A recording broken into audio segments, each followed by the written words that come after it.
নমস্কার, আপনারা দেখছেন সংকেত মিডিয়া, সোজা কথা সহজভাবে। নমস্কার, শুভ সকাল। আজ ঈশ্বর কথা ৭৬তম পর্বে শ্রী শ্রী মায়ের কথা। জননীং শারদাং দেবী রামকৃষ্ণং জগদ্গুরুং পাদপদ্মে ত্রয়োষিতা প্রণমামি মুহুর্মুহু।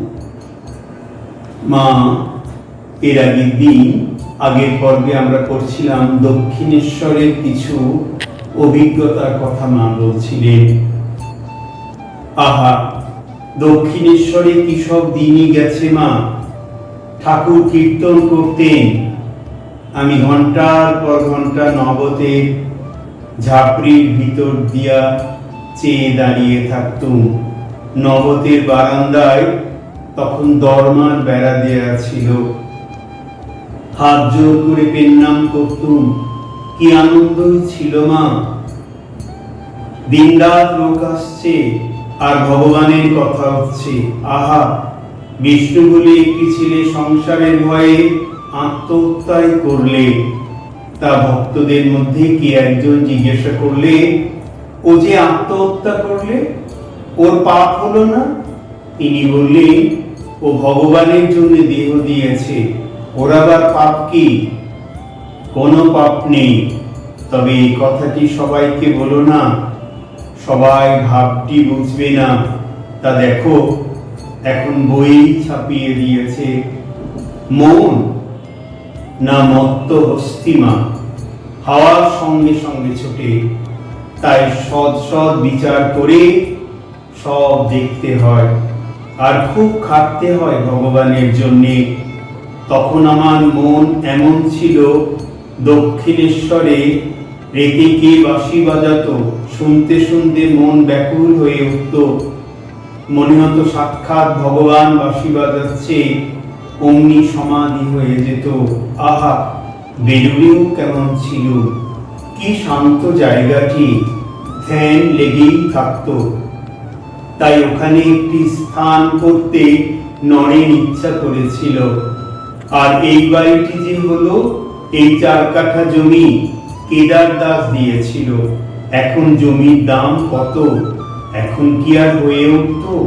কে জানে মা, সব ঠাকুরের ইচ্ছা। এমন সময়ে মাকু ছেলে কোলে করে এসে তাকে ঘরে ছেড়ে দিয়ে বসলেন। কি করব মা, ঘুম নেই। মা বললেন, ও সপ্তগুণী ছেলে, তাই ঘুম নেই। আমবাতের যন্ত্রণায় অস্থির হয়ে মা বললেন, আহ, আমবাতের জ্বালায় গেলুম মা, মুখেও আবার বেরিয়েছে। এই দেখো, মুখে হাত বুলিয়ে, এ কি যাবে না? এই দেখো, পেটেও উঠেছে, দাও তো পেটে ওই তেলটি দিয়ে। ওইটি আমার প্রাণ গো, দিলেই একটু কমে। তেল মালিশ করতে করতে বলল, মা, বাড়িতে একদিন ঠাকুর পুজো করে সংসারের কাজ করতে গেছি। কিছু পরে ঠাকুর ঘরে এসে দেখি ঠাকুরের ছবিতে বিন্দু বিন্দু ঘাম হয়েছে। জানলা খোলা ছিল, ছবিতে রোদ লেগেছিল। কিন্তু আমি ভাবলুম, পূজা করবার সময় হয়তো জল লেগেছিল, বেশ করে মুছে রেখে গেলুম। রোদে ঘেমেছে কি না বুঝবার জন্যে কিছু পরে আবার এলুম। এবারও সে দেখি ঠাকুর ঘেমে রয়েছে। তখন জানলা বন্ধ করে দিলুম। মা বললেন, হ্যাঁ মা, তা অমন দেখা যায়।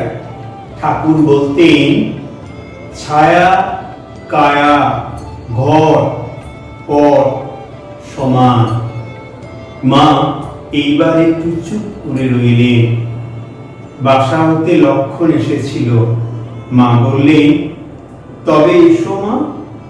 প্রণাম করে প্রসাদ নিয়ে বাসায় ফিরলুম। একদিন মা উত্তরের বারান্দায় বসে আছে। জনৈক গৃহস্থ যুবক ভক্ত মায়ের সঙ্গে কি কথা বলছে। তিনি মায়ের পায়ে মাথা রেখে বলছেন, মা, আমি সংসারে অনেক দাগা পেয়েছি। তুমি আমার গুরু, তুমি আমার ইষ্ট। আমি আর কিচ্ছু জানি না, সত্যই আমি এত সব অন্যায় কাজ করেছি যে লজ্জায় তোমার কাছে বলতেও পারিনি, তবু তোমার দয়াতেই আমি আছি। মা স্নেহ ভরে মাথায় হাত বুলিয়ে বললে, মায়ের কাছে ছিলে? ছিলে। তিনি, হ্যাঁ মা, কিন্তু এত দয়া তোমার কাছে পেয়েছি বলে যেন কখনো মনে না আসে যে তোমার দয়া পাওয়া খুব সুলভ। 1325 বঙ্গাব্দে 2রা আশ্বিন, রাত প্রায় 8:30। মায়ের তক্তপোষের পাশে নিচে মাদুর পাতা হয়েছে। মা সবার উদ্যোগ করছেন। আমি যেতেই বললেন, এসো এসো, আমার কাছে এসে বসো। একে একটু মিষ্টি দিয়ে জল খেতে দাও তো। সরলা সারাদিন খেটে আবার এই ছুটে আসছে। আমি জল খেতে আপত্তি করলুম, কিন্তু তা কানেও তুললেন না। বললেন, দেহের প্রতি একটু নজর রাখতে হয় মা। সুমতি 3 ছেলের মা হয়েই যেন বুড়ি হয়ে গেছে। মা তার আমবাতের কথা তুলে বললে, এ কি হলো মা? লোকের হয় যায়, আমার যেটি হবে সেটি আর যেতে চাই না।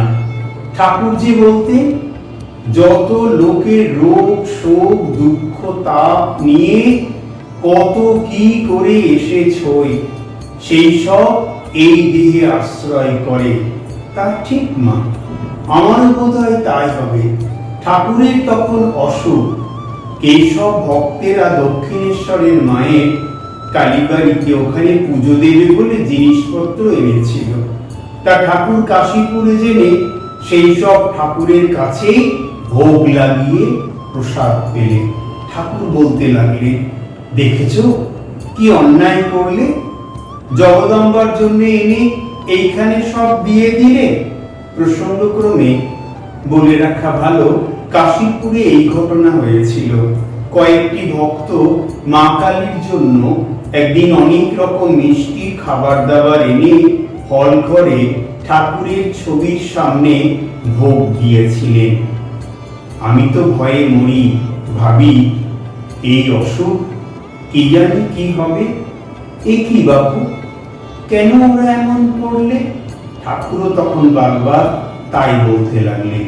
কিন্তু পরে যখন রাত অনেক হয়েছে, তখন আমাকে বললেন, দেখো এরপর ঘর ঘর আমার পুজো হবে, পরে দেখবে একেই সবাই মানবে, তুমি কোনো চিন্তা করো না।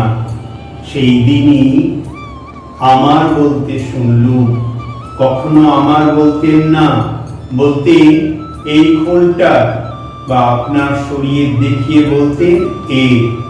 সংসারে কত রকমের লোক সব দেখলুম। ত্রৈলোক্য, আমাকে 7টি করে টাকা দিত। ত্রৈলোক্য অর্থাৎ ত্রৈলোক্য বিশ্বাস, রানী রাসমণি জামাতা মথুর বাবুর পুত্র। ঠাকুর যখন আর পুজো করতেন না, তখন হাতে তার মাইনের টাকাটা বন্ধ না করে শ্রী শ্রী মাকে দিতেন। আমাকে 7টি করে টাকা দিত। ঠাকুর দেহ রাখার পর দক্ষিণেশ্বরে দিনু খাজাঞ্চি এবং অন্য সকলে লেগে ওই টাকা বন্ধ করলে। মা তখন বৃন্দাবনে। চিঠি যেতে মা বলেছিলেন, বন্ধ করেছে, করুক, এমন ঠাকুরই চলে গেছে, টাকা নিয়ে আর আমি কি করব? আত্মীয় যারা ছিল তারাও মানুষ বুদ্ধি করলে ও তাদের সঙ্গে যোগ দিলে। নরেনও কত বলেছিল, মায়েরও টাকা বন্ধ করো না, তবু করলে। তা দেখো ঠাকুরের ইচ্ছায় অমন কত 7 গন্ডা এলো গেল, দিনু ফিনু সব কে কোথায় গেছে। আমার তো এ পর্যন্ত কোনো কষ্টই হয়নি, কেনই বাবা হবে? ঠাকুর আমাকে বলেছিলেন, আমার চিন্তা যে করে সে কখনো খাওয়ার কষ্ট পায় না। ঠাকুরের দেহ রক্ষার পর তার সব ভালো জিনিসপত্র বনা আলোয়ান জামা কারা নেবে এই কথা নিয়ে গোল বাঁধে। তা ওসব হলো ভক্তদের ধন, তারা ওসব চিরকাল যত্ন করে রাখবে। তারাই শেষে ওইসব গুছিয়ে নিয়ে বাক্সে পুরে বলরামের বৈঠকখানায় এনে রাখলে। কিন্তু মা, ঠাকুরের কি ইচ্ছা, সেখান থেকে চাকরদেরকে চাবি দিয়ে খুলে তার অনেকগুলি চুরি করে নিয়ে বিক্রি করে ফেললে। কি কি যেন করলে। তা ওসব কি বৈঠকখানায় রাখতে হয়? বাড়ির ভিতরে নিয়ে রাখলেই পারত। তার ব্যবহারে জিনিসপত্র আর জামা কাপড় যা বাকি ছিল তা এখন বেলুর মঠে আছে। আমার যে শ্বশুর ছিলেন বড় তেজস্বী নিষ্ঠাবান ব্রাহ্মণ, তিনি অপরিগ্রাহী ছিলেন। কেউ কোনো জিনিস বাড়িতে দিতে এলে নেবার নিষেধ ছিল।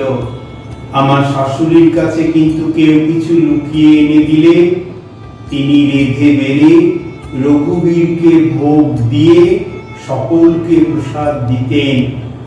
শ্বশুর তা জানতে পারলে খুব রাগ করতেন, কিন্তু জ্বলন্ত ভক্তি ছিল তার। মা শীতলা তার সঙ্গে সঙ্গে ফিরতেন। শেষ রাত্রে উঠে ফুল তুলতে যাওয়া তার অভ্যাস ছিল। একদিন লাহাদের বাগানে গিয়েছেন। একটি 9 বছরের মতন মেয়ে এসে তাকে বলছে, বাবা এদিকে এসো, এদিকের ডালে খুব ফুল আছে। আচ্ছা নুয়ে ধরছি, তুমি তোলো। তিনি বললেন, এ সময়ে এখানে তুমি কে মা? আমি গো, আমি এই হালদার বাড়ি। অনন্ত ছিলেন বলেই ভগবান তার ঘরে এসে জন্মেছিলেন। তিনি এসেছিলেন আর তার এই সব সাঙ্গপাঙ্গরাও এসেছিল।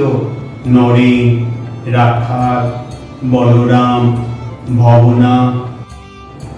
পরের দিন হরিদাসী বলে একটা মেয়ের কথা মা কি বলেছেন বলবো।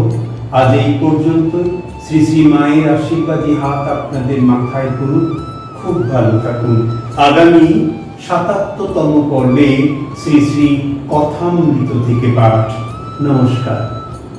Subscribe our channel. Press the bell icon.